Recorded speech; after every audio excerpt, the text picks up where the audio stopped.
Hello, good evening, and welcome to Opus Magnum, my first solutions with me, 42 Genius 42. Opus Magnum is a fantastic game that I discovered by chance last year, although it has been out since 2017. I think it is made by Zachtronics, who make various puzzle-type games, but this is the first of their games that I have played. This will be the only video of this series that I will comment on. The remaining videos will demonstrate my solutions with the music, because I think the music to this game is awesome. The idea of the game is to create pseudo-molecules from pseudo-atoms, represented by the four main elements, plus salt, and various types of metals.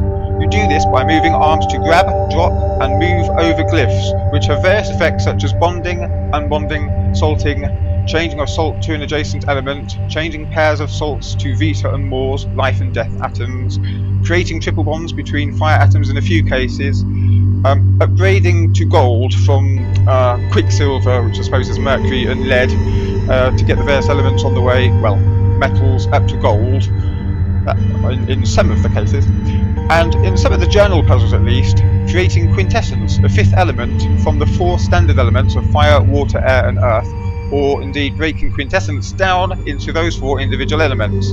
I know this sounds very complicated, but observation of these solutions should make these clear via the visual representations. In this introduction for the first real puzzle of the game, the last item in the tutorial, the rest being the tutorial just telling you what to place where to get some basic idea of the game, how the game works, I shall explain what is happening. After this video, I plan to have the next video showing my first solutions to chapters 1, 2 and 3, the following video showing my solutions to chapters 4 and 5, then my first appendix solutions, and then finally 3 videos estimated with my first journal solutions.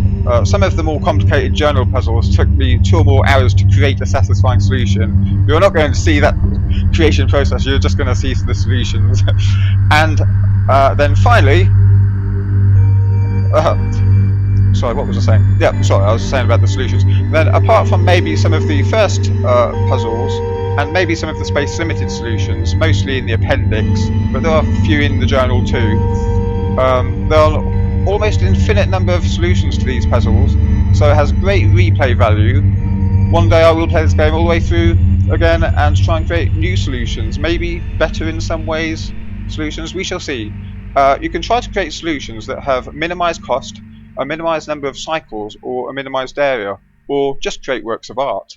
Some of my solutions, particularly some of those that rotate the molecule being created around a central point, creating bonds and salting at the same time, for example, look delightful. For example, my solution to the alchemical gem in chapter 4, look out for that. Anyway, without further ado, here is my solution to the first true puzzle, which is the last tutorial step, stabilized water.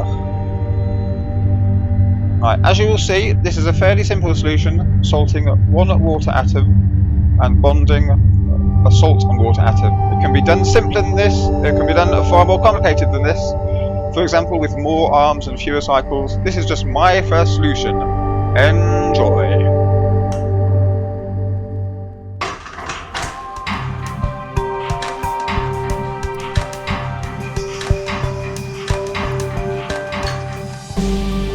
And there you have it.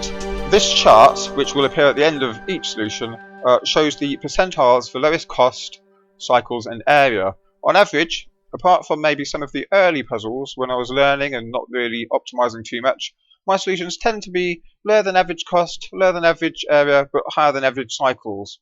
There are exceptions. For example, in this case, you've got about average cost, average cycles, and slightly lower than average area, so that wasn't too bad for the first go at the very first puzzle.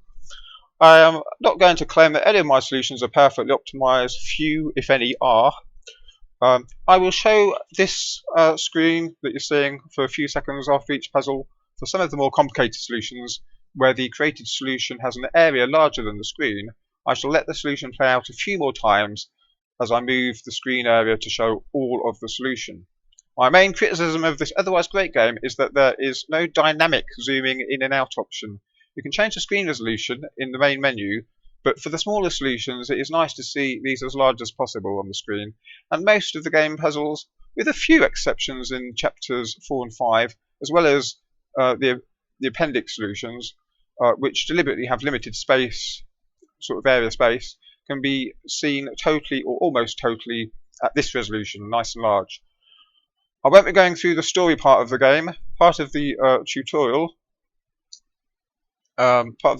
story can be seen on the left here, sort of there. All I will say is that it's very well written, quite funny, and it's mostly, though not exclusively, conversations between you, Anateus Via, and a young woman called Concordia Lem. Anateus is rather smug, confident, uppity, and full of himself, a bit like myself, and Concordia is a deadpan snarker. A perfect combination. It is hilarious. I thoroughly recommend this game for the story, gameplay, and music.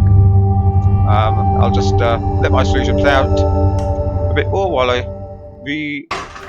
just continue my outro. Just one more thing, as Lieutenant Columbo would say. In the appendix puzzles and a few of the journal puzzles, the area statistic is replaced by an instruction statistic, because the area is deliberately restricted. This is 42 Genius 42 signing off. Like, comment, subscribe, and enjoy my first solutions in the upcoming videos in this series that I will not be giving a commentary on. I will just let you enjoy them. For now, toodle pip!